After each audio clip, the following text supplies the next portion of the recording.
多細路哥有流感啦，好多人就話啊，一定要睇西醫，唔睇西醫就唔得，睇中醫呢一樣都可以啊。中國宋朝裏邊呢有一個好有名嘅中醫叫做錢乙，佢寫咗一本呢叫做《小兒藥證直訣》，咁就有治療嗰個兒科裏邊呢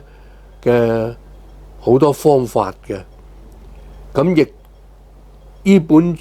書裏邊記載嘅嘢裏邊呢，同埋呢中醫裏邊嘅分科呢，可以講喺世界嗰時仲未有嘅。咁中醫就最先有分科啦。咁所以佢治療細路哥嘅病啊，包括裏邊時病啊、疾病啊，佢都有好大嘅有好大嘅經驗嘅，係啦，有好多嘅經驗嘅。咁啊，嗰個所有細路哥嚟到睇中醫嘅時候呢，就亦都呢可以解決呢啲問題啊。當然裏邊呢，病人嘅家長好多時呢，佢就有選擇，